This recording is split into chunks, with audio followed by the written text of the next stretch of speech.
Guys, I'll be going live today, this morning. I'm just waking up, and today we'll be discussing a little bit of hematology. That's blood issues, right? So, the hematology we're discussing today is basically the hematology that is cycled around what anticoagulants. So, we'll talk about anticoagulant therapy. Anticoagulant therapy.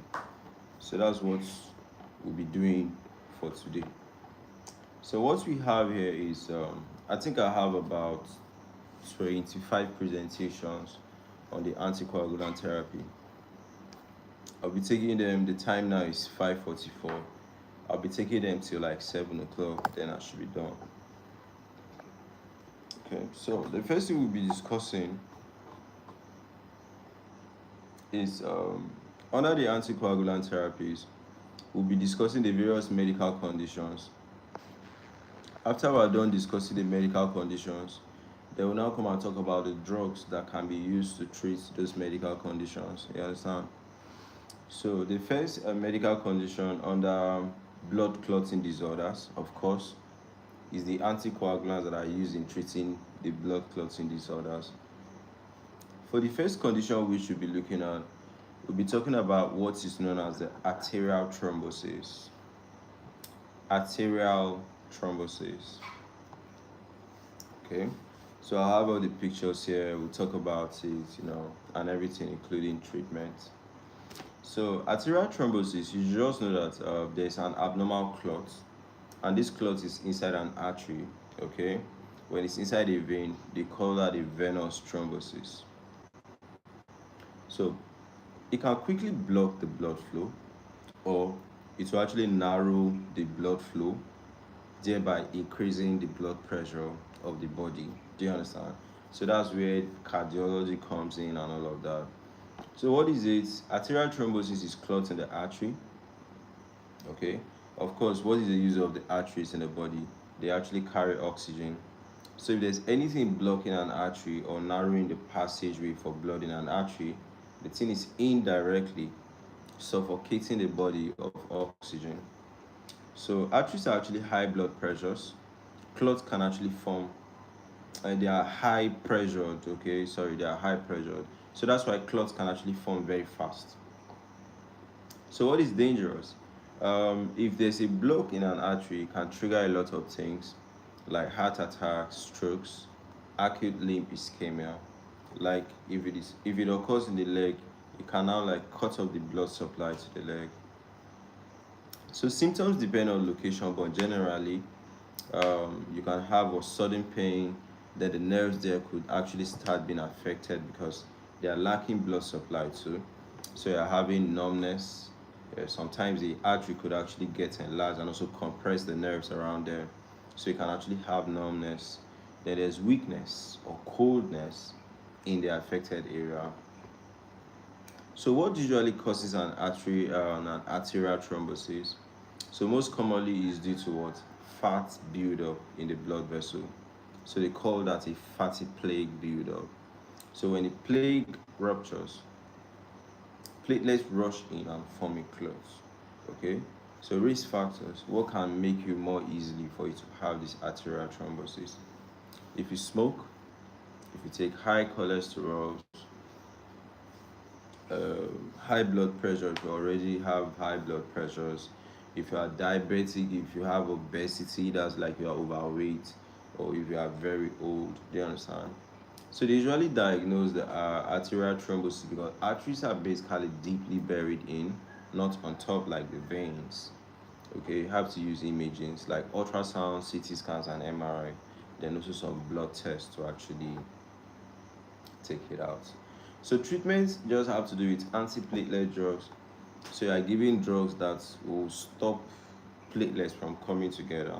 You know, we have anticoagulant drugs. You are basically giving drugs that will stop platelets from coming together. All right, still the same thing. Thrombolytics. Those ones are drugs that will break down platelets out that were already being formed. Do you understand? Then sometimes you can do surgeries where you can do surgery to break down the clots.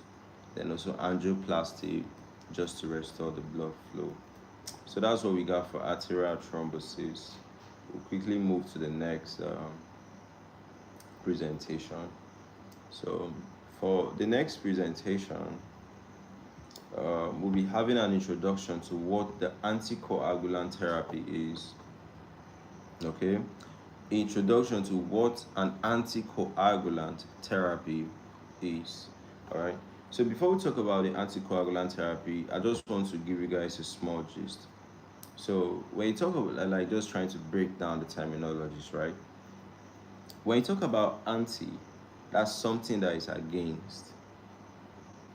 Coagulant is like coagulation, blood cells coming together, okay, so that it can mobilize and block maybe blood leaking out and all of that. Yeah.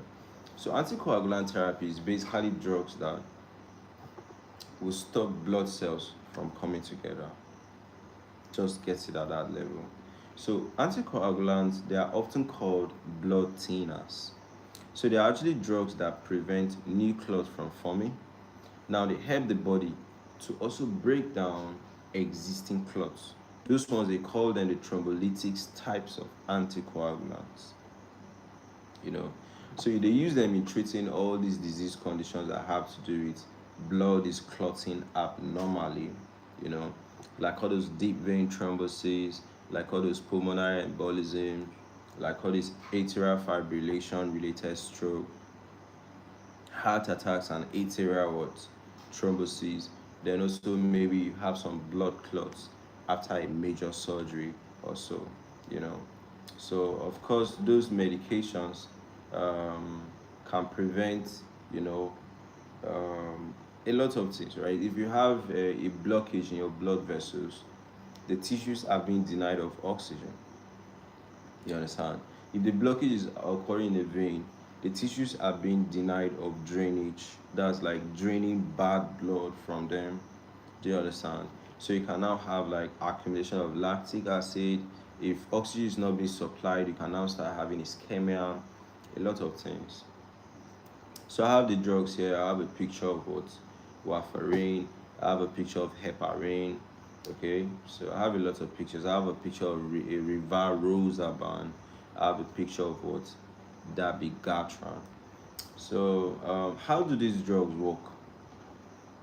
That's when the classifications of these drugs actually come in. We have the vitamin K antagonists. Examples, we have warfarin. This one they block any what um, um, blood clotting factor that is depending on vitamin K for it to actually become activated. We have the heparins. They work by enhancing antithrombin activity. Antithrombin is already against thrombus formation, you know. Then we have oral, direct oral anticoagulants. So drugs like dabigatran. We have drugs like what? Rivaroxaban. We have drugs like apizaban. Okay. So risks and side effects that these drugs usually have is, well, they could actually tilt you from stopping you to make blood clots, right?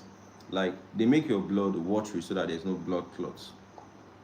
But how about if you get injured within that time? So if you get injured within that time, you can bleed so much, or sometimes you can just bleed spontaneously, mostly from the nose, okay? Because your blood clotting ratio is so low and all of that, you know. So I have a picture of rivaroxaban here. I have a picture of dabigatran here. I'll upload all of them. So clinical applications, basically you use that drugs mainly for disease conditions that like the blood is now clotting like abnormally, you know, deep vein thrombosis. You have the venous thromboembolism, atrial fibrillation stroke, okay, post-surgical clot. Maybe sometimes your blood is clotting abnormally after a major surgery. Also management for arterial thrombosis, and also some conditions like what mechanical heart valves like they now do a surgery to replace your heart valves, right? But sometimes when they replace those heart valves, your blood is not really used to all those man-made heart valves, so you are prone to, blood clotting around them. So they can be giving you those drugs just to prevent such outcomes. Now that's what we got for anticoagulation therapy. Now I told you guys that the presentations were about 26, so I just opened them. So it's anything that comes. Okay, next I'm discussing. So for the next thing we are discussing, we are talking about the diagnostic criteria for antiphospholipid syndrome. Diagnostic criteria for antiphospholipid syndrome. All right. So I have a pictures of antiphospholipid here everywhere.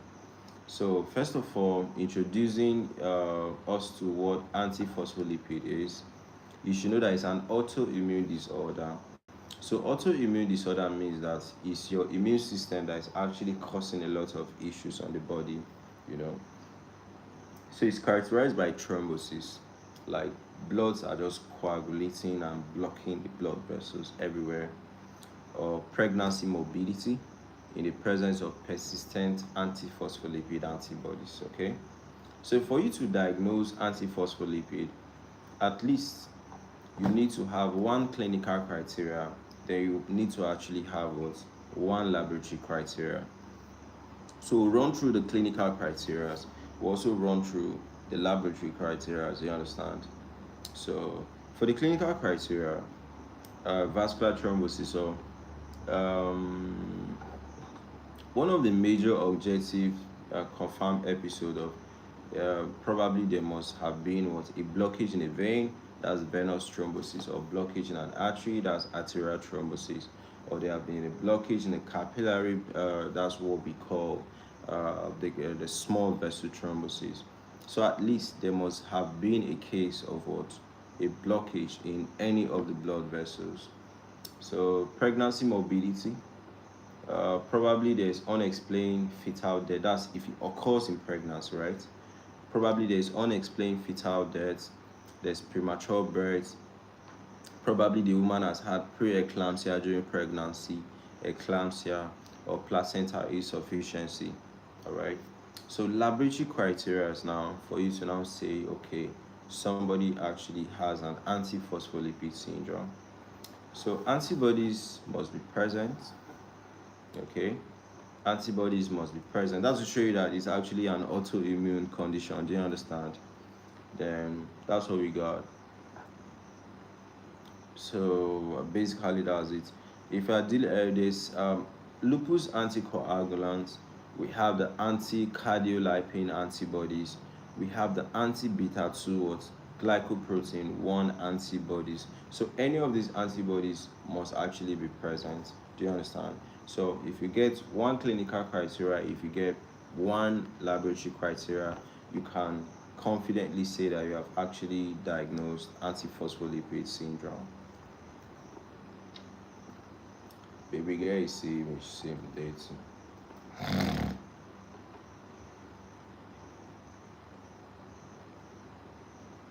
Now we've been looking at antiphospholipid syndrome, and we spoke about a lot of things. That we said it's an autoimmune condition, and it has a lot of things, antibodies and all of that. So we said that it's associated with some other disease conditions in the body, right? So we're now trying to pick out the lupus anticoagulant, okay, and the anti-cardiolipin antibodies. What are their clinical associations? Okay, lupus anticoagulant, the anti-cardiolipin antibodies.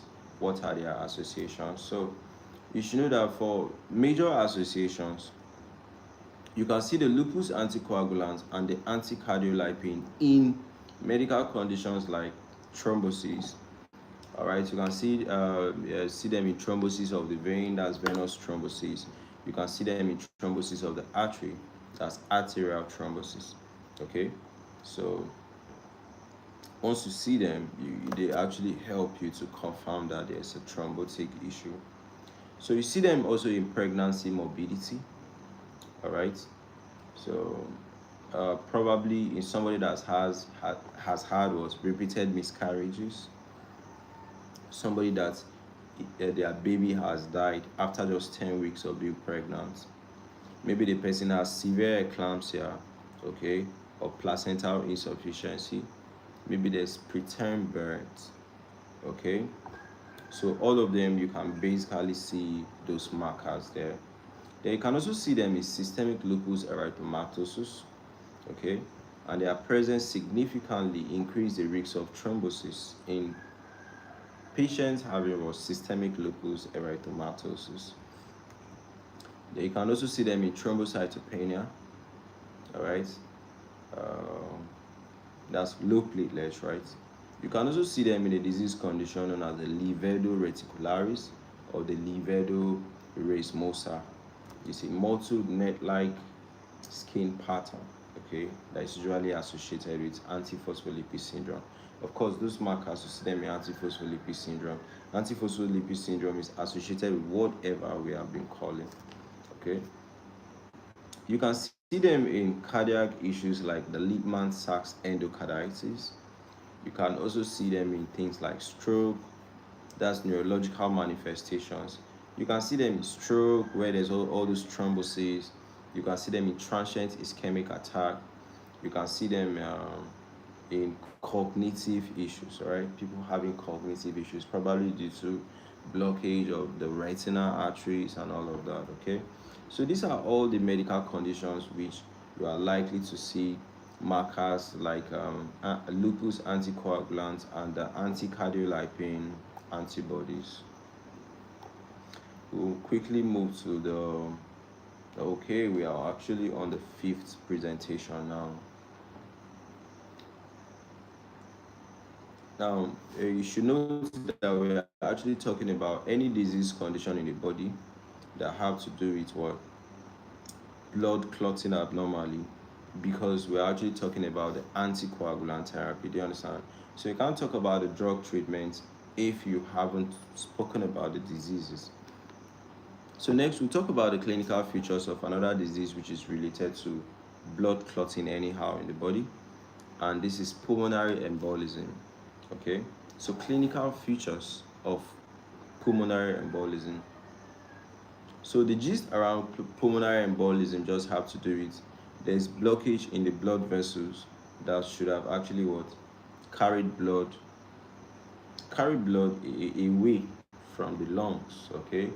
So blood is coming to the lungs, but for it to go out there's a problem, so you have like a pooling of blood, okay. There's ischemia, you know. So pulmonary embolism presents with a lot of things, right? So uh, first of all, you should know that the signs and symptoms of pulmonary embolism, there's nothing special about them. Nothing special about them in the sense that they are not unique to the disease, okay. Many respiratory system issues could actually give you the signs and symptoms that pulmonary embolism will give you.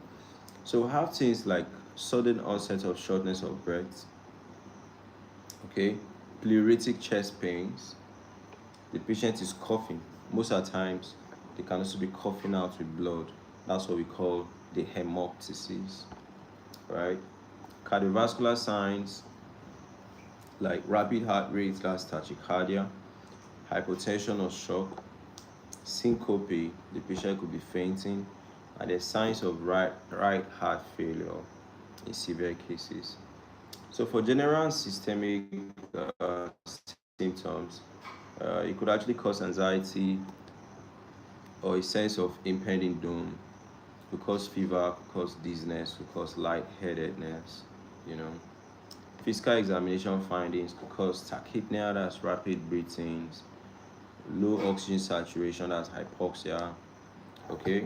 So as oxygen is not reaching your tissues so much, your body could actually start getting bluish, that's cyanosis. Then jugular venous distension, okay, unilateral leg swelling, or deep vein thrombosis. Okay, so that's what we have. For the clinical features of pulmonary embolism, that's basically talking about the signs and symptoms. for pulmonary embolism. Baby girl, see me dirty.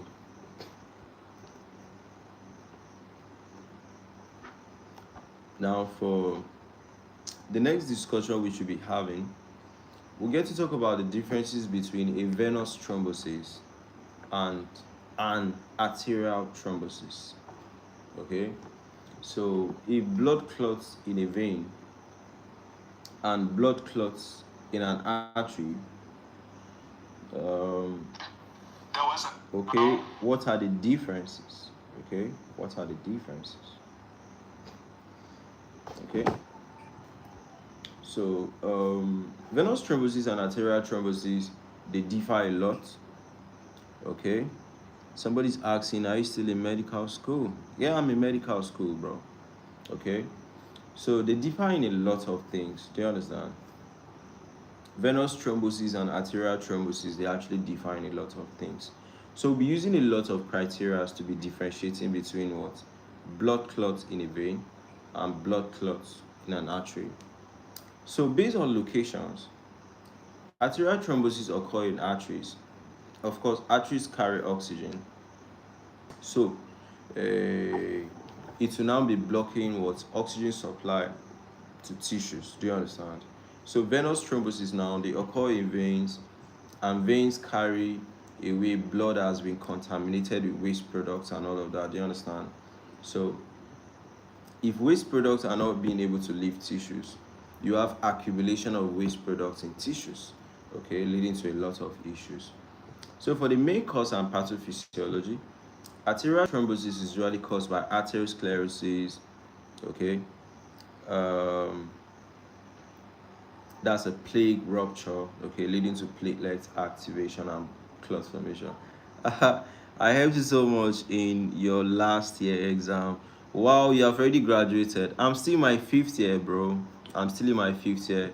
Just that I actually do a lot of research. Okay, I actually do a lot of research. But the medicine is actually my second degree. I've had a degree before coming to medical school. All right. So it's primarily caused by arteriosclerosis, that's arterial thrombosis, okay? Venous thrombosis is usually caused by stasis, okay, in the blood flow, okay? Hypercoagulabilities and endothelial injuries, and also the triad, okay? That's what we got. So, what next? Differences based on composition. If there's clots in the arteries, it's usually platelet rich, is firm white clots, okay. If there's clotting in the vein, is fibrin rich and it's mostly red clots, okay. So clinical consequences, arterial thrombosis will lead to what? Lack of oxygen getting to tissue, so you're having ischemia to vital organs. Do you understand? It causes myocardial infarction, it causes ischemic stroke, it causes acute limb ischemia. The venous thrombosis often leads to what? Deep vein thrombosis, pulmonary embolism, chronic venous insufficiency. I see the differences between clots formed in an artery and a vein. So how about the risk factors? If there's clot in an artery, it could get to form arteriosclerosis, it could get to form hypertension, the person could get to have diabetes. Sorry. Risk factors is more of like what is making it likely for you to have the medical conditions, right? So for arterial thrombosis, what could actually make it very easy for you to have blood clots forming in your arteries is if you already have high levels of fat in your body, bad fats, right? If you have hypertension, if you have diabetes, if you smoke, then what could actually make it very easy for you to have blood clots in your veins is if you stay in one place without moving for a very long time. That's what prolonged immobility. Let me say patients in the hospital, they are bedridden, okay, mostly neurological patients. They could actually calm down with this. So they usually be giving them drugs to prevent, so surgeries and trauma, cancers, pregnancy, genetic thrombophilias. All right. So symptoms. If there's clot formation in the arteries, it causes a lot of pain. Okay, it can make the part of the body to be cold. Okay, then loss of pulse. That means your blood pressure is actually crashing and all of that. So if there's blood clotting in a vein, there's swelling, there's warmth. Do you understand? Clotting an artery is cold, but clotting in a vein, if you feel the place is warm, there's redness, there's pain.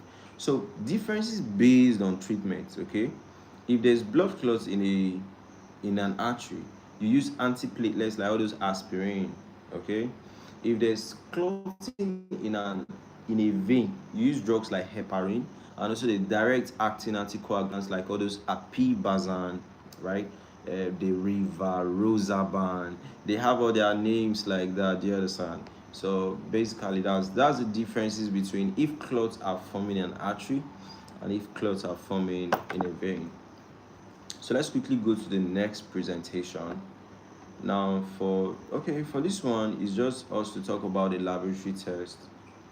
And the laboratory test that they asked us to talk about is we should talk about what is a D-dimer testing. What is a D-dimer testing? Okay, so it's just to describe it, then move away. So in a way of introduction, you see that a D-dimer testing just measures small protein fragments that are produced when the body breaks down a blood clot. So if a blood clot form, right, if the body breaks down that blood clot, there are some one or two proteins that are released from the clot. Those are the D-dimers. So if you are trying to measure the amount of D-dimer in the body, of course that's D-dimer testing, right? So those fragments are normally very low in a normal person. But in a person suffering from what? Abnormal blood clottings, their D-dimer levels will be high. Do you understand? So if you use the D-dimer now to confirm that, okay, this person is suffering from a hypercoagulable state. Do you understand? So when is D-dimer used? You use D-dimer testings if you are suspecting that your patient has medical conditions like what? Pulmonary embolism, deep vein thrombosis, disseminated intravascular coagulation. Okay, do you understand? And so on and so forth. Okay, so how does the test work? When a clot forms, the body will fight back in breaking it down. So this breaks down, the breakdown of the clot release a protein which we call the D-dimer. So the test measures the concentration of those D-dimers. You understand? So if the levels is high, that's to tell you that the patient is suffering from a condition that what their blood is clotting abnormally. You know. So interpretations, you have negative results where there's no significant high levels of D-dimers. That's to tell you that there's no blood clotting disorder in that patient. If you see a positive result, okay, you know that there's a blood clotting disorder in that patient. Do you understand? But D-dimers could also get elevated in some other conditions, right? Like infections. Do you understand? Like infections, pregnancy, maybe you had a recent surgery, maybe you had trauma, liver disease, cancer. But most of the time they use them in handling all those, hypercoagulable states, blood disorders. So I think we are done with this. I'll be moving on to the next presentation. And for this next presentation, we are asked to actually talk about a group of medical conditions. All right. And we're actually like to talk about a classification of thrombophilia. So this is the acquired thrombophilias. You have the inherited thrombophilias. So we're talking about the acquired thrombophilia. So let's introduce without wasting time. So acquired thrombophilias are just hypercoagulable states, like your blood is just clotting anyhow. So they develop during a person's lifetime. They are not inherited. That's why we call them acquired. Okay, so thrombophilia is a condition where your blood becomes more likely to clot. So it may either be inherited or acquired. So now we are talking about the acquired ones. So what are the types of acquired thrombophilias? We have the antiphospholipid syndrome. Is the most commonly acquired thrombophilia. Is caused by what? Antiphospholipid antibodies. So it's actually an autoimmune condition. It's your body that is trying to actually go against the rules of the body. Your immune system is trying to go against the rules of the body. Okay? So you have antibodies like lupus, anticoagulants, you have the anticardiolipins, you have the anti-beta 2 glycoproteins. Okay? So antiphospholipid syndrome usually doesn't occur on its own. It's usually associated with some other disease conditions. Like you have thrombosis in the veins, thrombosis in the arteries, recurrent miscarriages, thrombocytopenia, also linked to disease conditions like the systemic lupus erythematosus. Okay, so we also have the malignancy associated thrombophilia. So you have thrombophilias because you have what, like you have too much clot in your body because you have a cancer. Do you understand? So cancer can increase the risk of blood clotting. How? You have the tumor related procoagulant factors. So the tumor can release some factors that are actually encouraging blood clots. Okay, and sometimes a cancer patient is kept on a hospital bed for a very long time, they are not moving. And if you have been following up our discussion, we said that one of the risk factors for venous thrombosis is what? Prolonged immobility. The person is kind of like just in one place. So also pregnancy is a hypercoagulable state, right? So when a woman is pregnant, I'm actually doing obstetrics and gynecology now. Yeah, that's my 5th year. So there's increased blood clottings and venous stasis. That means the way blood is moving in the vein is kind of like slow and all of that.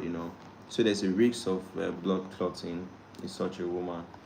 Then if a woman is taking hormonal therapies, all those oral contraceptive, hormone replacement therapy, not only women though, even men, then sometimes it's side effect of surgeries, all those orthopedic surgeries. Then also, okay, prolonged immobility after a major surgery, you have to stay on a hospital bed for a very long time.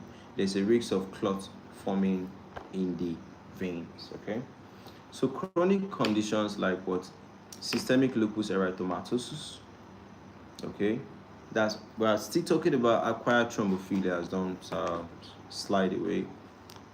Inflammatory bowel disease.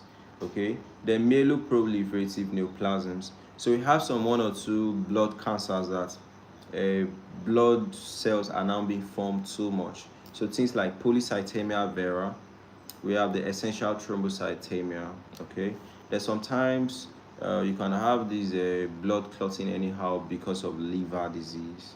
Okay, so if there's liver disease, there's impaired synthesis of anticoagulant proteins.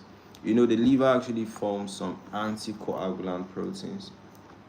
So if the liver has an issue, it will not form those anticoagulant proteins. So you have a lot of clotting just going on like that. So I think with that, we have come to the end of acquired thrombophilias. And we'll go to the next presentation. I think I still have like 15 presentations. I need to go to school by 8 o'clock. Now it's 6:17. Okay, we'll see how we'll actually be able to do. Now we'll talk about a different type of mutation. Okay, a blood cell mutation. And this is what is known as a thrombin, a prothrombin allele G2021OA mutation. All right, it might actually sound boring, but when we discuss it, we make a lot of meaning from it. Okay, so the prothrombin G2021OA allele is an inherited genetic mutation. It simply increases the risk of what? Venous thrombosis. So if you inherit this thing from your parents, you have a higher risk of what? Blood clotting in your veins. Why? Because there's what? Elevated what? Prothrombin levels. What is another name for prothrombin? Factor 2. So such people, they have high levels of factor 2. in the body. I know the blood clotting cascade. The blood clotting cascade is one of the things that have actually given me so much tough time in the medical school. From my second year up till fourth year, I used to know it, I'll still forget. I'll know it, I'll forget. Currently, I've forgotten it. All right. So it's actually one of the most, is the second most common inherited thrombophilias. That's after the factor 5 laden, you know. So what is it? We said that what is the G2021OA mutation? It's a single nucleotide substitution. Okay. So guanine is replacing adenine at position 2021O in the prothrombin gene. So that's why they call it the G2021OA. Okay? Because G is guanine replacing what? Adenine at the 2021O. So G2021OA. The A is adenine. Is it making sense now? So this change leads to increased production of prothrombin, and prothrombin levels in such patients is so high. So it's just promoting blood coagulation anyhow, mostly in the veins. Okay. So clinical significance is there's increased risk of venous thromboembolism. So it's associated with deep vein thrombosis, pulmonary embolism. It's one of the most common inherited thrombophilia. So I'm just talking about the characteristics in general. So after the factor 5 laden, it's actually the second, you know.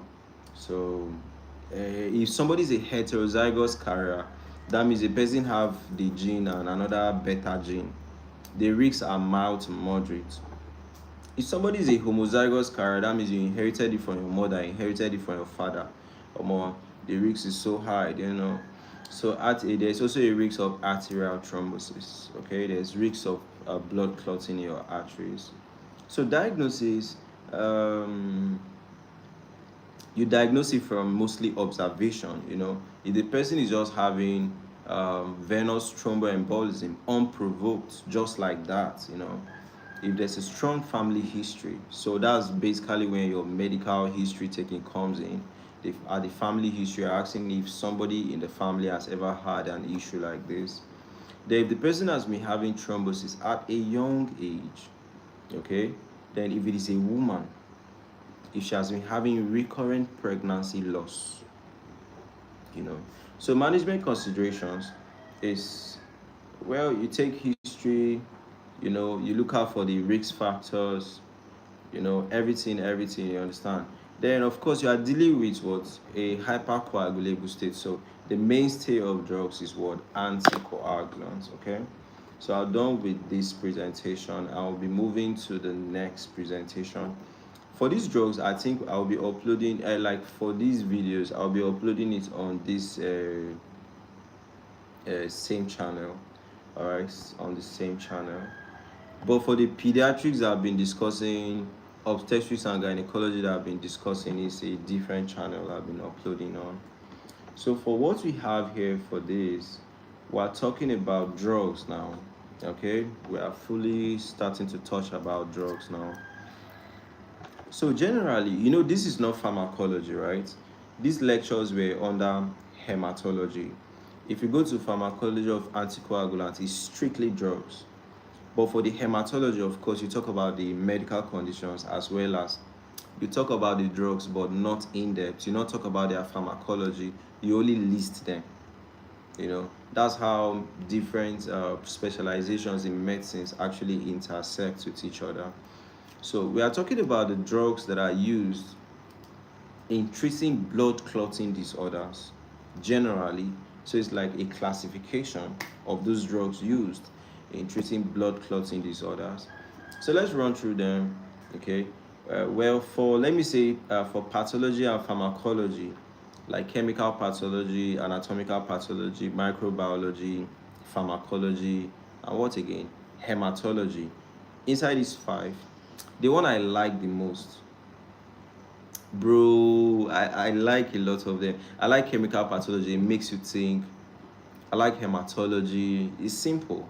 All right, I like pharmacology too, because for a group of drugs, once you know how one drug in a particular classification works, you know how the rest works. So pharmacology is simple too, you know.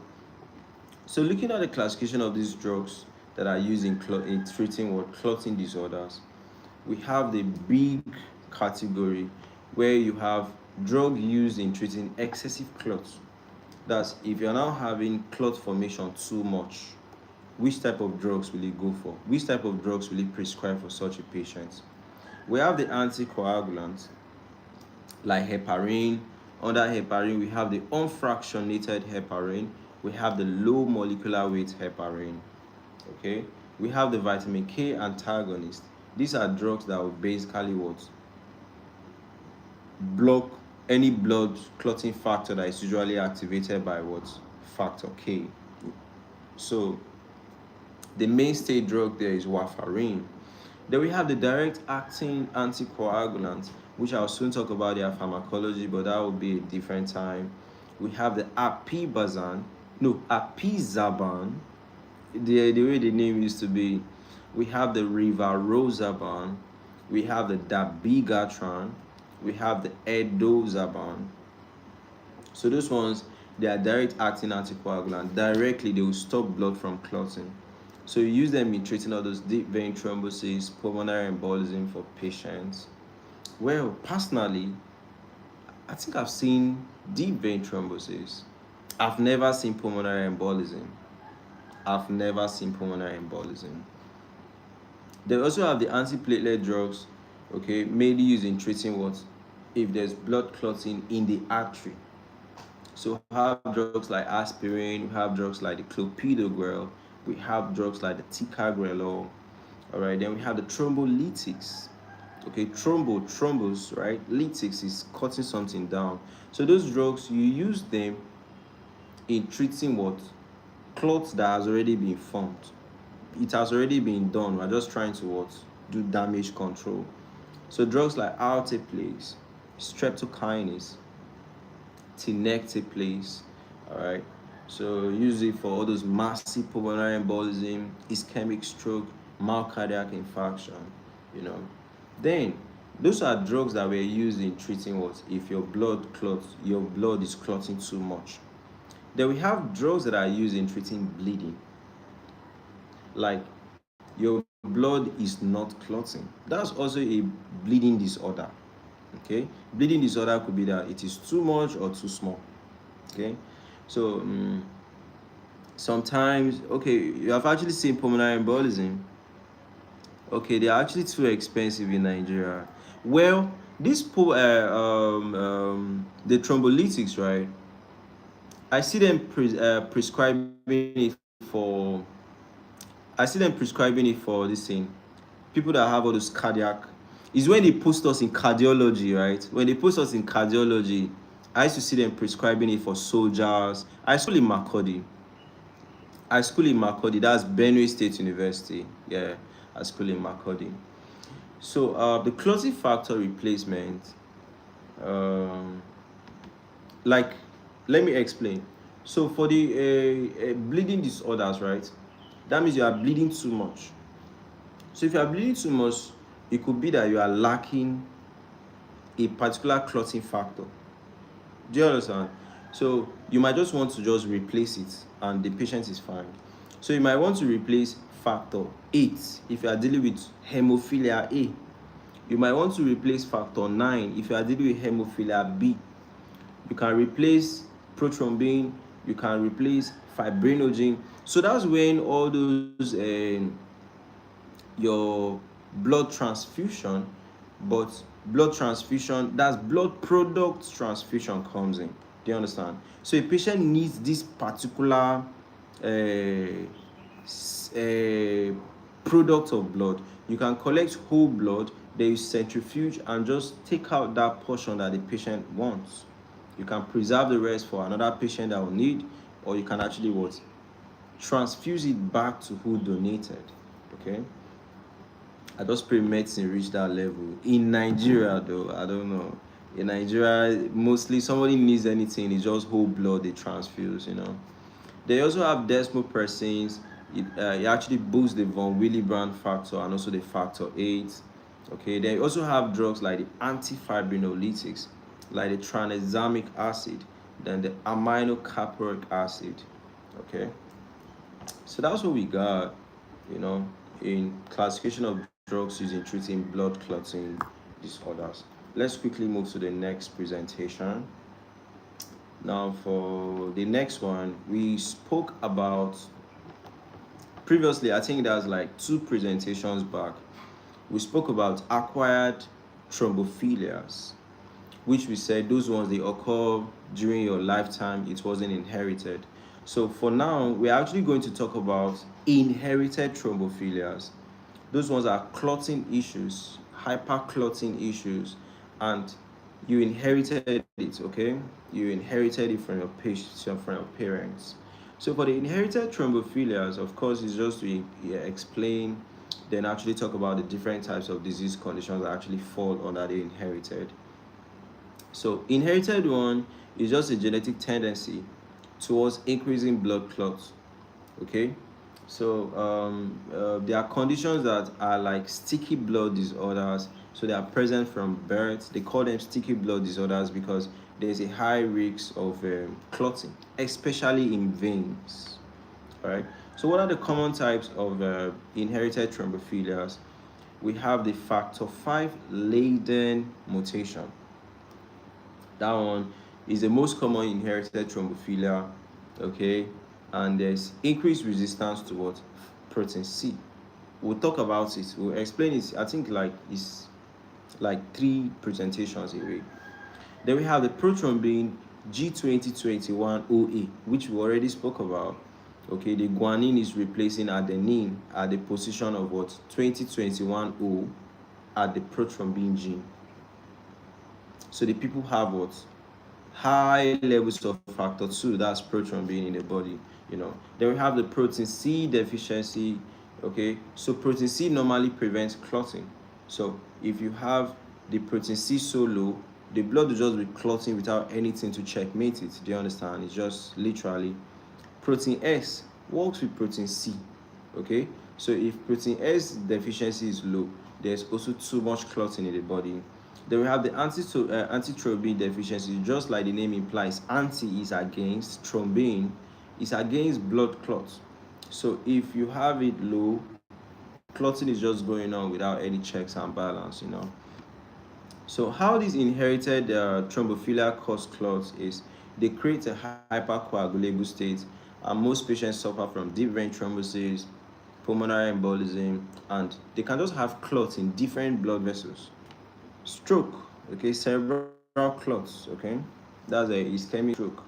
You understand all those kind of things. So how should it be treated? Okay, how should it be tested? Well, okay, those are like the criteria for you to now say a patient has a hypercoagulable state. If the person is just having a venous thromboembolism at a young age, you're also having it unprovoked, just like that. There's a strong family history. If they're having clots in unusual locations, then women, we spoke about it, if they are having recurrent pregnancy loss. So management is basically is what? Anticoagulants. Okay, then you should also try to know the type of what? Thrombophilia you are dealing with. Okay, then also you'll be managing with other complications, like the person is not able to breathe, you put them on oxygen. You know, to say ABCD of resuscitation is always there. So that's what we got for inherited thrombophilias.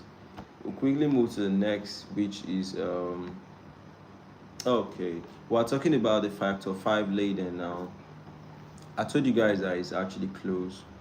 So let's talk about the factor 5 Leiden. I love the way we choose a lot of light on the prothrombin G2021OA, right? So let's throw more light on factor 5 Leiden gene mutation. So factor 5 Leiden gene mutation is also known as what? Activated protein C resistance. You know, protein C is supposed to what? Prevent blood clotting. Okay, so if the body is resisting protein C, that means there's protein C in the body, but the body is resisting it. It's just like diabetes mellitus type 2. There's insulin in the body, but the cells are resisting insulin. This one is not that protein C is deficient. Protein C is there, but it's being resisted. You know, that's factor 5 Leiden. So what is it? It's a point mutation on a gene known as the F5 gene. All right, and the gene is the gene that actually what encodes for factor 5. You know, so the mutation makes factor 5 insensitive to protein C. Factor 5 is like a friend of protein C. They should always recognize each other, they should always shake each other. But if factor 5 is no longer being able to recognize protein C, they can no longer work together. And you should know that protein C is a natural anticoagulant. It's against blood clotting in the body. So no protein C, the body is just coagulating anyhow. So as a result, clotting continues, for a longer time. There's no checks and balance. You go into a prothrombotic state and everything. So it's more common in what Caucasians. Okay, it's less common in Africans and Asian populations. I think the most issues that disturb us Africans is all those microbiology issues, cholera, Lassa fever, and everything. So what is activated protein C resistance? That's also another name for factor 5 laden mutation, right? So it occurs a factor 5 laden mutation. Like, you can't discuss them without mentioning the other one. That's just how it is. So I think we have discussed that, right? So protein C is against coagulation. Okay, so the body is resisting protein C. So the body is now the blood is going to is just clotting anyhow without any checks and balance. So they are related because all people with factor 5 laden mutation must have what? A protein C resistance. Okay, so you do a testing. There's a test known as a protein C resistant assay. It's a functional test. I don't know if they do it in Nigeria. Well, they could be doing it in a hematology lab. It shouldn't be a complex thing. They also do genetic mutation, which is like the gold standard. That one you can 100% pinpoint that, okay, the person has a mutation of the F5 gene. So clinical significance is such people, they suffer from what? Venous thrombosis more. Okay, deep vein thrombosis, pulmonary embolism. Okay, and well, that's it. Okay, so that's it for, I think we have shed more light on this one too. Okay, factor 5 laden mutation. Factor 5 laden mutation. So we'll be going to the next discussion. So for the next discussion here, we'll talk about a group of disease conditions. So these are lectures that should have actually come in the first this thing, but I just opened them, so it's anyone that came first I was discussing. So we'll talk about the thrombotic disorders. When they ask you to discuss thrombotic disorders in an exam, okay, how do you actually go about it? So thrombosis, okay, formation of thrombus, it's just literal like that. So thrombosis or disorders just occur when blood clots is just forming anyhow in the blood vessel. So blood vessel, it could be veins, it could be arteries, it could be small blood vessels like capillaries, So it's just forming anyhow without a physiological trigger. It's just like that, okay? So in veins, mostly causes deep vein thrombosis. In arteries, there's a risk of mild cardiac infarction and ischemic stroke. In the heart, it can cause all those atrial fibrillations, okay? So in a healthy individual, there's a balance between procoagulant factors and anticoagulant factors. That's what keeps your blood in motion without any fights, okay? So once there's an imbalance and the procoagulant factors are more than the anticoagulant factors, you have what? Blood clots forming here and there, So causes of thrombotic disorders could be genetic, you can acquire it, okay, or sometimes environmental issues, okay. So examples of them, we have the inherited. Now, in an exam now, at least the examiner expects you to classify. You don't just start listing everything, okay.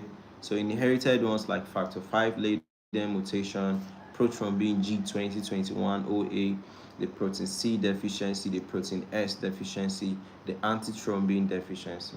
Beautiful. So let's talk about the acquired one. Now, you can be having blood clotting too much in your body because you recently had a surgery, or you have trauma, or you have cancer. Cancer usually releases what? Procoagulant factors. You know, maybe you are pregnant, is as a woman, okay?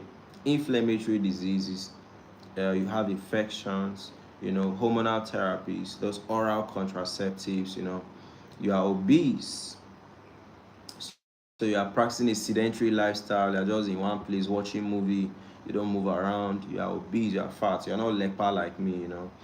Then immobilization, so you're just in one place, you're not moving around. Okay, so those things you call them acquired, you didn't inherit it. Okay, it came later on in life due to your lifestyle. So types of thrombotic disorders, we have the venous ones. Under the venous, we have the deep vein thrombosis, we have the pulmonary embolism. Under arteries, we have myocardial infarction, ischemic stroke, peripheral artery, arterial or thrombosis. Then under the microvascular, we have things like the disseminated intravascular coagulation. Then I think it's the is it thrombocytopenic purpura, something like that, right? Severe infection. I happen to abbreviate it here and I forgot the full name. Okay. So diagnosis is usually do ultrasound, CT scans. You can, if it is veins, you can just physically observe it, right? Where you see all those, deep vein thrombosis. Coagulation test, where you are trying to look at the blood factors, the procoagulants, the anticoagulants to see if they are balanced. Then, if you are suspecting that somebody inherited it from their dad or something, you do genetic testings. Okay. So treatment is most of the times anticoagulants, right? So anticoagulants like heparin, warfarin, direct acting anticoagulants, thrombolytics. You know, then sometimes they use catheter to break down thrombus.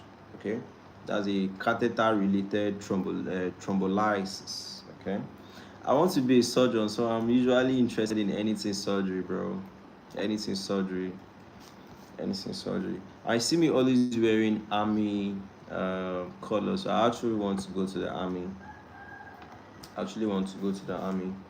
So we'll talk about another. Now, this is more of like a non-pharmacological treatment for all those non-pharmacological treatments for all those blood issues, like blood clotting issues. So you could actually ask your patient to get a graduated compression socks. Okay. Hey, my boss say na wahala. I want to go to the army, but it's not Nigerian army. It's US. Yeah. When I'm done in school, I want to go to the US army. So it's under the US army I'll do my residency. You get it? It's not Nigerian army, or it's not this rubbish they do in Nigeria. Okay. So I will talk about the graduated compression socks. Okay, graduated compression. So I actually have the pictures here, you know. I have the pictures here. I have everything here. I don't know if it's showing. Alright, but that's how the socks look like. I'll upload the videos almost immediately. I'm going to the school. Today is Saturday, it's not a lecture. I'm going to the library. So once I get to the library, I'm uploading the videos immediately. So graduated compression socks, they are fitting, they are stretching medical stockings. So they gently squeeze the legs. So when they squeeze the legs, they promote a better blood circulation. Okay. So they differ from your regular socks. Okay. These ones, they squeeze the legs. Okay. They increase blood flow. So how do graduated compression socks work? They improve venous return. Okay. They reduce pooling of blood in the lower legs. Okay. They decrease swelling. They lower the risk of clot formation. So this makes it very useful for people who stand for too long, people who sit for too long. That's for the graduated compression socks. We are discussing the graduated compression socks. So they actually compress, your leg, and they increase blood circulation. Do you understand? So if you travel for too long, and maybe you are elderly, your doctor might prescribe a graduated compression socks for you. If you're pregnant women, so I see them in our hospitals, they use the graduated compression socks. Then also people that already have all those deep vein thrombosis. Okay, so graduated compression socks, their benefits is they can prevent deep vein thrombosis, they reduce leg swelling and pain, they improve circulation, they manage varicose veins, they support recovery after exercise. Do you understand? So the graduated compression socks are very important. They are like non-pharmacological ways of just trying to handle all those mostly deep vein thrombosis, okay, and also to prevent it. So here they're just trying to talk about the types and compression levels of graduated compression socks. We have the 8 to 15 millimeter mercury is the mild support, 15 to 20 millimeter mercury is moderate support, 20 to 30 millimeter mercury is firm support, then 30 to 40 millimeter mercury is medical grade, okay, prescribed for serious venous disease. So I think that's what we use. So who should use it? Mainly people that are having deep vein thrombosis, people that already have varicose veins, people that are pregnant, people who stand for too long, or people who sit for too long, people who travel long distances, athletes to use them. Okay, I see footballers using graduated compression socks, mostly in training. Okay, uh, mostly a footballer that is recovering from one or two medical conditions, I see them using it. Okay, see them using it. Bro, I'm almost done. So I think I still have like 8 presentations to do. Now for the next presentation we should be having, we'll be talking about what is a ruptured Baker cyst. Okay, so ruptured Baker cyst. So hematology will just touch different medical conditions, also touch the disease, the medications, right? So a Baker cyst is a cyst that will occur at the back of your knee is in the front, right? So at the back of your leg. This is a Baker cyst. At the back of your leg, you have cysts. Do you understand? So if a Baker cyst is ruptured, what next?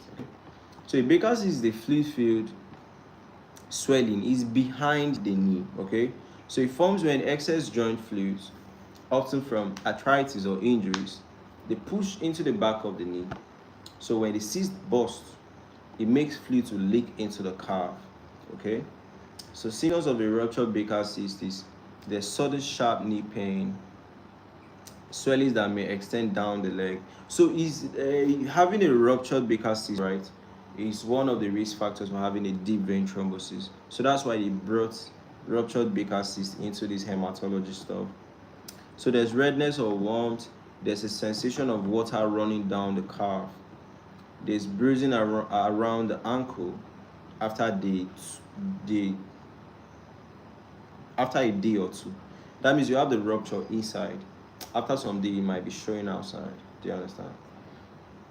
So why it happens is when the cyst could become actually large and tense, there's increased pressure from bending. You have the Baker cyst and you're still using your leg anyhow, Then maybe you also have arthritis alongside the Baker cyst. You have gout or you have a knee injury alongside the Baker cyst. Diagnosis is ultrasound because Baker cyst is behind the knee, so it's deep inside your system. So they do ultrasound, MRI, physical examination. How about the treatment? You have to rest the leg. Don't be using your leg like you used to when you have a Baker cyst. Ice to reduce swelling, compression bandage. Then you also use the non-steroidal anti-inflammatory drugs because you are dealing with pain and inflammation. They can also aspirate. So as a fluid that's leaking inside, you just aspirate it out, So I think that's basically it, right? It's not really a serious presentation as such. So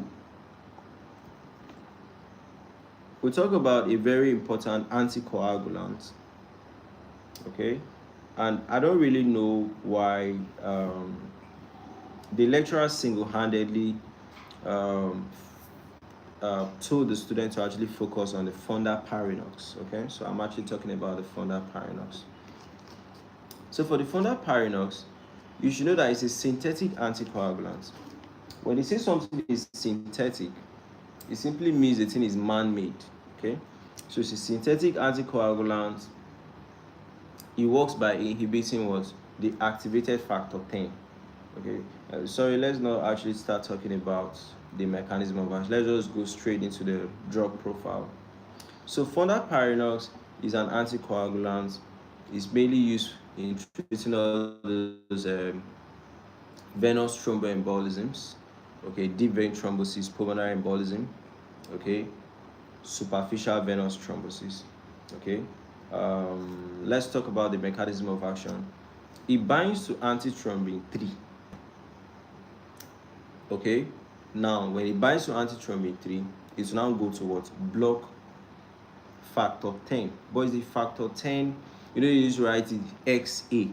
That's so that it's activated factor 10. So this will now what? Prevent the conversion of prothrombin to thrombin. This stops clot formation without directly affecting platelets. You understand? So clinical uses: venous thromboembolism, deep vein thrombosis, pulmonary embolism, superficial venous thrombosis. Okay, so it's an alternative anticoagulant if you don't want to use heparin, because heparin has one side effect. That's a heparin-induced thrombocytopenia. So if you want to avoid all those side effects, you can actually go for fondaparinux. Advantages is it's nice, once daily dosing. There's a strong evidence that it's actually effective, you know. So that's what we got, right, for fondaparinux. We'll quickly move to the next presentation. I'm going so fast now. It's 6:50. I need to be in school by 8. So for the next presentation, it's more of like a visual stuff, but so I can't show you guys the visual stuff on live. Okay, it's when I upload the videos that you guys should see. So we're talking about imagings for deep vein. When we're talking about diagnosis of thromboembolisms, we're now saying imaging is one of it.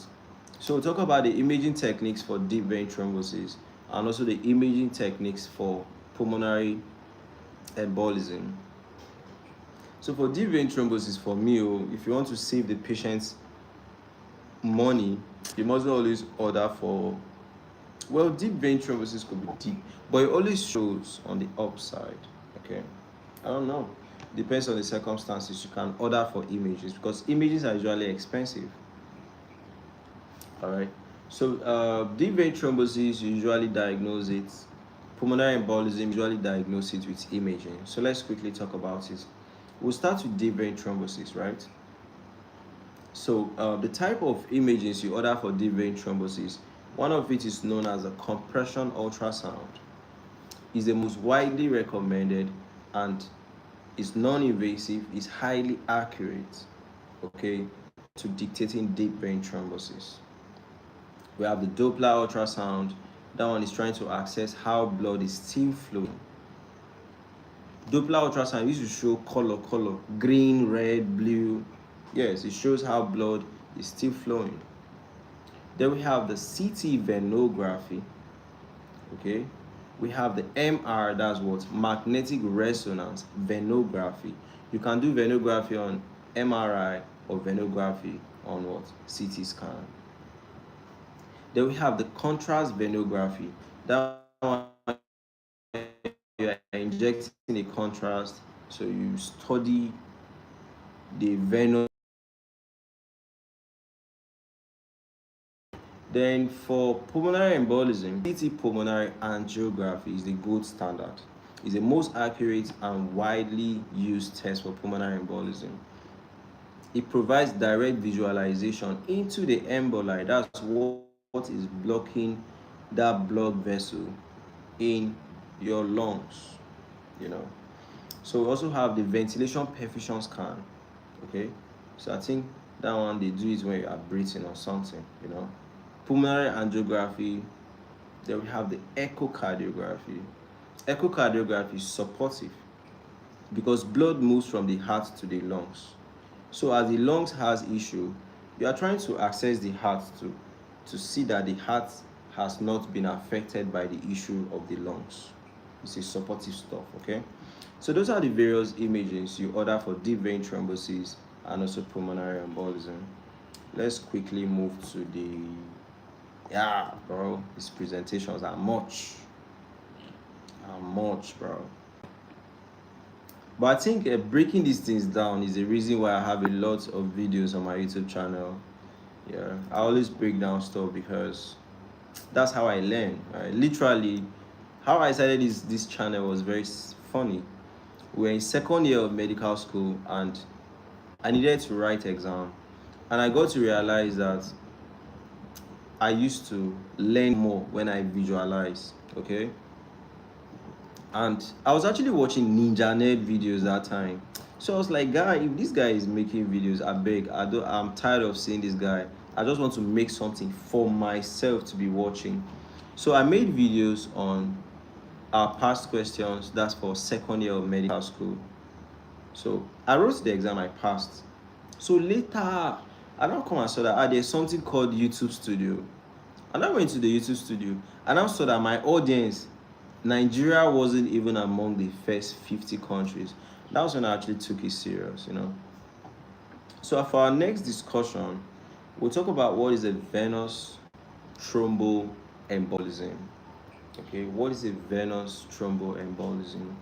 So if you're trying to discuss if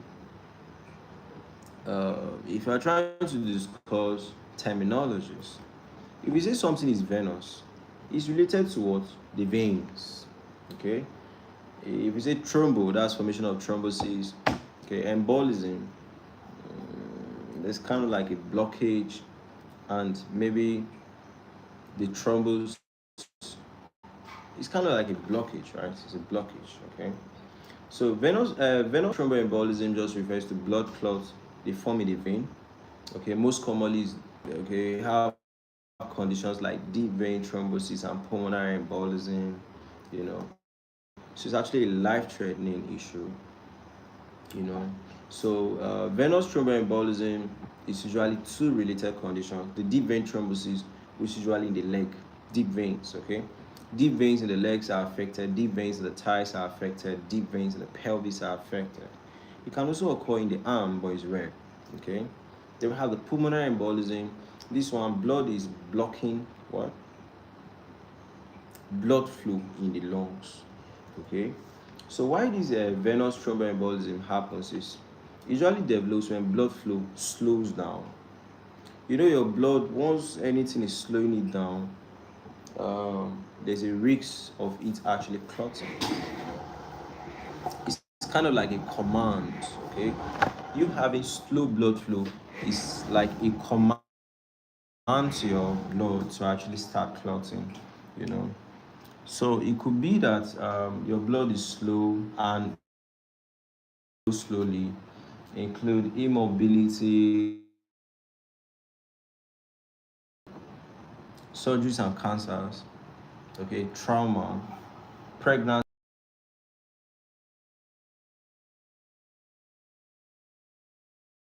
thrombophilia,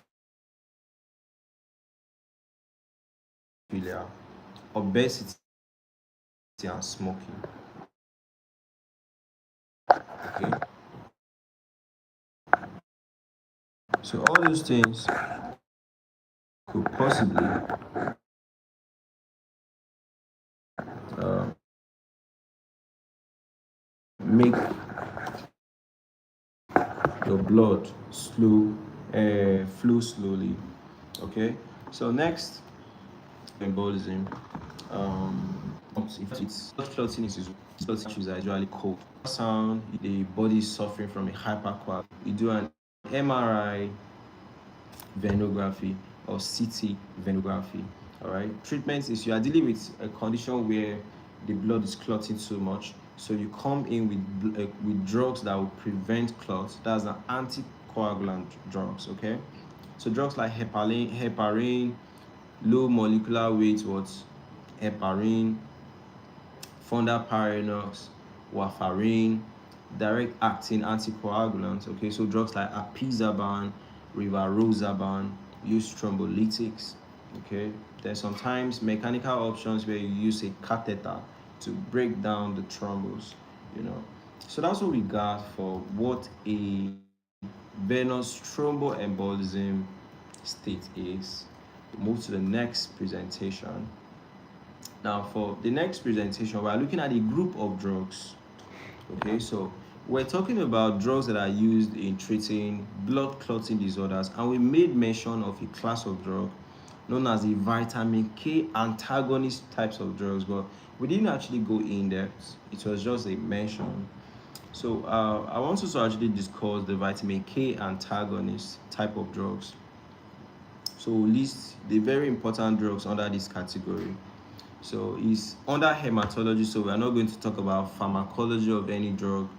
It's just a list, okay? When we come under pharmacology, we discuss how these drugs they work. So for vitamin K antagonist, anything antagonist is like against. If I'm antagonizing you, I'm against your policies. I will stop you from working, okay? So vitamin K antagonists, they're actually anticoagulant drugs, okay? They prevent blood clots. Why? They block the recycling of vitamin K. So there are a lot of blood clotting factors that they love vitamin K. They will only work if there is vitamin K. So if you are blocking vitamin K, you are blocking those blood clotting factors, thereby reducing clotting. Okay? So there are a class of medications. They reduce blood clotting, they interfere with the body's ability to activate vitamin K dependent clotting factors. Now, what are these blood clotting factors that love vitamin K so much? We have factor 2, we have factor 7, we have factor 9, we have factor 10. So they have been used in treating what coagulable states, hypercoagulable states for over 50 years. All right. So common types of vitamin K antagonists, we'll just list the important ones. We have warfarin, is the most important and widely used vitamin K antagonist. We have the acenocomarol. We have the fenprocomone. Now, all these drugs, I'll soon talk about their pharmacology. I'm having exams on Monday, Tuesday, so okay. All right, so I think I was having some network issues. So how these drugs work is they do not directly block vitamin K. Instead, they inhibit vitamin K recycling. You know that vitamin K cycle in biochemistry. They taught us about some vitamin K cycle like that. So, of course, if vitamin K is reduced in cycling, it will reduce activation of some clotting factors that depend on vitamin K. So it will now slow clotting formation. Okay. So they are used in disease conditions like deep vein thrombosis, pulmonary embolism, blood clot forming in the arteries of the heart, arterial fibrillations, mechanical heart valves. So they did a surgery, they put a heart valve for you, but that heart valve is artificial. So sometimes blood could clot around it. So you can be giving these drugs to such a patient, okay? So mainly they can also be used in prevention, right? Prevention is better than cure. So side effects sometimes is they stop you from clotting. But how about you have an injury within that time? You bleed too much. Do you understand? So basically that's it. There's sometimes they interact with drugs and foods. That's basically warfarin interacts with a lot of guys like that. Okay, so that's what we have for vitamin K antagonist. Now, I'm almost done. All right. I'm in the last 5 presentations now. So here we just want to talk about, make mention of something related to warfarin therapy. And here we just want to talk about the target international normalized ratio if you are giving somebody warfarin, okay? It can be more of like a postgraduate stuff, you know. Our lecturers, they include a lot of off-target things, forgetting that we are just medical students. Which one is international normalized ratio for warfarin? But I actually made a research on it, and what I got is First of all, the international normalized ratio is a standardized measurement of how long it takes blood to clot. It is calculated from prothrombin time test to ensure that results are consistent across different laboratories. So it's kind of like a standard, okay? So according to WHO, the optimal therapeutic international normalized ratio is what? That's the time that it should take your blood to clot. The ratio, okay? The ratio is about 2 to 3. Do you understand? So when you're giving warfarin therapies, you're usually targeting what? 2.5. If it is 2 to 3, you are targeting 2.5. So it applies to all those deep vein thrombosis, pulmonary embolism, arterial fibrillation, and all of that. So let's look at it. Most patients require more intense anticoagulants. Do you understand? So typical range is you are targeting that 2.5 to 3.5. Okay. Well, that 2.5 was mainly for all those deep vein thrombosis, pulmonary embolism, atrial fibrillation. But if you are having issues like mechanical mitral valve, aortic valves, recurrent thrombosis, your international normalized ratio that you're targeting is about 2.5 to 3.5. Okay. So why this international ratio matters is warfarin has a narrow therapeutic window. The amount of warfarin that will be good to you and the amount of warfarin that will cause problem the difference is not much, So if the international normalized ratio is too low, the warfarin will not work. It will cause clotting. If the ratio is above the targets, then warfarin effect will be too much and it will cause you to start bleeding. Okay, they can be treated with warfarin and you're just bleeding from the nose, I think. So that's basically why we study this international normalized ratio, just to keep things within check and balance. That's all. Okay, so that's what we got. Let's go to the next. Let's go to the next. I've been live for 83 minutes. 83 minutes, that was 1 hour 20 minutes. Wow. So we're talking about venous thrombosis. All right. So here they asked us to discuss venous thrombosis. So we have spoken a lot about things related to venous thrombosis. So we'll just rush through this one. Okay.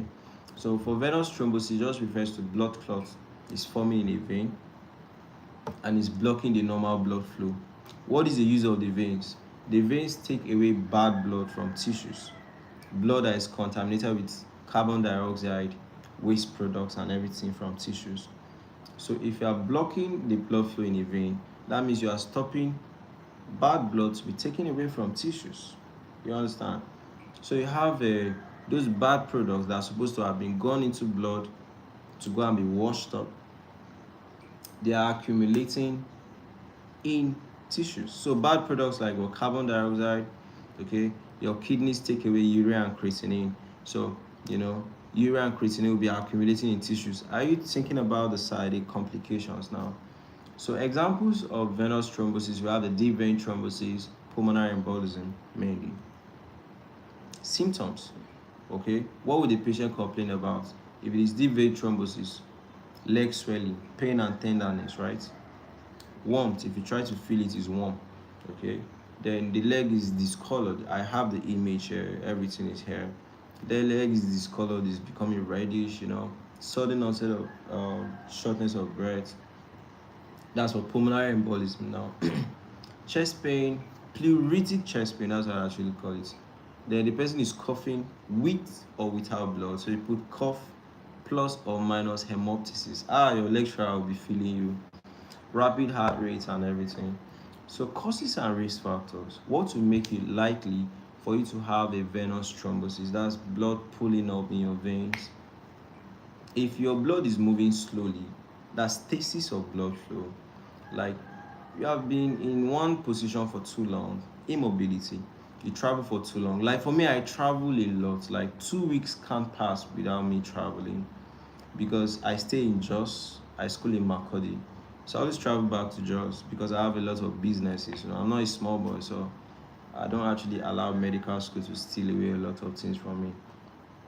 Hospitalization, you're just on the hospital bed for a long time. Have endothelial injury, you have cancer, pregnancy, estrogen therapy, that's oral contraceptives. We've spoken about all these things, right? So diagnosis is ultrasound, D-dimer testing, which we spoke about, CT pulmonary angiography, that's for pulmonary embolism, venography in complex cases, and beautiful treatments. You are dealing with things, a situation that clotting is too much. So you give drugs that will prevent clotting. Heparin, low molecular weight heparin, fondaparinux, warfarin, direct acting anticoagulants, thrombolytics. Those are drugs that already will break already formed clots. And sometimes mechanically you can try to break down those clots. So that's it for venous thrombosis. We'll move to the next stuff. Okay. So we're talking about another group of drugs again. We spoke about the vitamin K. We spoke about vitamin K antagonists. So now for the next group of anticoagulant drugs which we'll be talking about, we'll talk about the DOACs. So you see them always being abbreviated as DOACs. So these are the direct acting anticoagulants. So for the direct acting anticoagulants, we'll define them. We'll talk about the drugs, important drugs that fall under this category. We'll talk about the mechanism of action. We'll talk about what medical conditions you can employ these drugs on. We'll talk about the side effects, and we're done. Okay? So direct acting anticoagulants, I have their pictures all around the lecture. So, they are oral anticoagulants. They directly block a particular blood clotting factor. So, different direct acting anticoagulants, they are made to block different blood clotting factors. So if you want to reclassify direct acting anticoagulants, you have to classify them based on the clotting factor they block. Do you understand? So, let's go directly into it. First of all, the types. We have the ones that block activated factor 10. So examples of drugs like what? Apizaban. So all of them, like some particular drugs that do a particular drug, they usually have something in common. So for all of them, they end with what? Aban. Is a hack to cramming them. Pharmacology, you cram before you know. Okay. So we have drugs like the Apizaban, we have the Rivaroxaban, we have the Edozaban, we have the Petrizaban. Okay. Then we have the direct thrombin, that's activated what? Factor 2 inhibitors. That one we have the dabigatran there. Okay. That's all. So mainly they block two important clotting factors. Factor 10, activated factor 10, and activated factor 2. Okay. So how do they work? When they block factor 10, they stop conversion of prothrombin to thrombin, but dabigatran will block factor 2. That one will prevent fibrin formation. So you have to revisit your clotting cascade if you want to actually understand these anticoagulants very well. Advantages is they don't really interact with food and other drugs too much, like warfarin. Warfarin has a lot of issues with a lot of drugs, which we'll soon talk about. Okay, they have rapid onset of action. Okay, there's a lower risk of intracranial bleeding compared to warfarin. So most of these drugs usually compare them with the adverse effects of warfarin and all of that. Clinical uses just to prevent stroke, systemic embolism, to treat deep vein thrombosis, to treat what's pulmonary embolism. All right. So we didn't even talk about their side effects. All we're talking is we're trying to blame warfarin. All right. So for the third to the last presentation,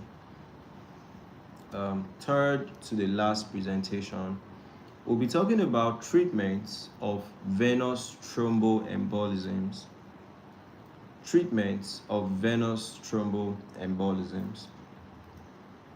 So, for venous thromboembolism, like as a way of introduction, you see that there's abnormal blood clotting formation in the vein. Do you understand? So if you have clotting too much, you want to prevent clotting. So you give drugs that will stop clotting. Those are the anticoagulants. So anticoagulants are the cornerstones, mainstay. Do you understand? So depending on the type of venous thromboembolism you are dealing with, right, you might now want to be treating some other complications that came along, like pulmonary embolism. The person is having it difficult to breathe, so you put them on oxygen. Do you understand? So, but we're actually just talking about it as related to hematology. So venous thromboembolism, we have two main examples. That's deep vein thrombosis and what? Pulmonary embolism. Okay. So treatment is you give drugs like the anticoagulants. Okay. Yo, that's actually crazy. So give drugs like the anticoagulants, um, like the unfractionated heparin, low molecular weight heparin, fondaparinux. This guy actually called me a policeman yesterday. Then we have the long-term anticoagulants like warfarin. We have the direct-acting anticoagulants like apixaban, the rivaroxaban. Okay, so we have the thrombolytic therapies. Those are drugs that will break down clots that's already been formed. Okay, then mechanically you can use the catheter-directed thrombolysis. You can use a surgical embolectomy. Okay, then also what is known as the inferior vena cava filter. Okay, so that's the treatment for venous thromboembolisms. Okay, so beautiful. We are going to the second to the last presentations for today. Second to the last presentation for today. Now, for our second to the last presentation for today, we're going to talk about the risk factors for venous thrombosis and also the risk factors for arterial thrombosis. What's a risk factor? A risk factor is just something that is making it easier for a medical condition, a disease condition to come to you. So let's look at it. So we'll talk about risk factors for venous thrombosis and also the risk factors for arterial thrombosis. So for risk factors for venous thrombosis, maybe you have had a major surgery, you have been hospitalized for a long time, then immobility, you have been staying in bed for too long. That one could be that you are hospitalized or you are a lazy person. Okay, it could be trauma or fractures to the pelvis, to the hip bones, to the lung bones. It could be cancer or side effects of some drugs used in treating cancer. It could be heart failure or other conditions like kidney disease, hypertension. It could be increased estrogen associated with pregnancy, or you have been taking all those hormonal contraceptives. It could be spinal cord injuries, it could be infection. Spinal cord injuries, what's the relation to venous thrombosis? Maybe you had a spinal cord injury and you are no longer being able to control your lower limb. Anything happening to your leg, you are not feeling. You can't move, you just force. It boils down to immobility, right? There's sometimes due to infection, sepsis, okay? Infections going to the bloodstream, sepsis, inflammation or vein injury. So, all right, that was just by the way. Then arterial thrombosis, what are the risk factors? If you have atherosclerosis, that's you have high bad lipids. Those are the low density lipoproteins, okay? If you smoke, so for you guys that smoke, there's a risk. High cholesterol promotes plaque buildup, hypertension. Your blood is flowing on a high, that can actually damage the artery wall. So the artery wall is no longer smooth. So there's a possibility of what? Blood cells hooking along it, Then diabetes. Okay, diabetes. So that's what we got. I'll be going to the last presentation. I'm almost gassing out, bro. I'm almost gassing out. Like, almost gassing out, man.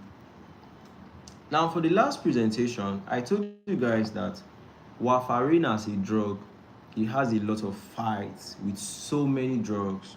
Like if you are giving warfarin alongside other drugs, okay, the warfarin could actually interact with those drugs and cause a lot of issues. Do you understand? So we're talking about warfarin drug interaction. Wow, Dev. Okay, Dev is like you're a developer, right? Like you do all this website coding stuff. That's actually massive. So you're like my type of medical student that you're not into medicine only. That's cool. I'm also into music distribution. I work with a lot of artists in Nigeria and I send their songs to Spotify, Apple Music. Alright. So warfarin actually interacts with a lot of drugs. Okay? So that's why you should always focus on the international normalized ratio because you don't want to go out of the therapeutic window. A therapeutic window is the amount of that drug that will be nice to you and the amount of that drug that will be bad to you. You understand? So why this warfarin interacts with a lot of drugs is why. It's because it is metabolized by the cytochrome P450 enzyme. So if I am metabolized by the same enzyme, you are metabolized by the same enzyme, by the time we are broken down, we can interact. Because it's just like me and you, the same person gave birth to us. So we are siblings. We must be friends. So we must interact. So it is 99% protein bound. So other drugs that bind to protein, they interact. It has a narrow therapeutic window. The amount of warfarin that will work well and the amount of warfarin that will start causing issues, the range is not much.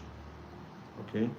So drugs that interact with warfarin, we have drugs like the fluoroquinolones, like the ciprofloxacin, levofloxacin. We have the macrolides, like azithromycin, the clarithromycin, the erythromycin. We have trimethoprim sulfamethoxazole. We have the metronidazole. Then warfarin interacts with all cephalosporins.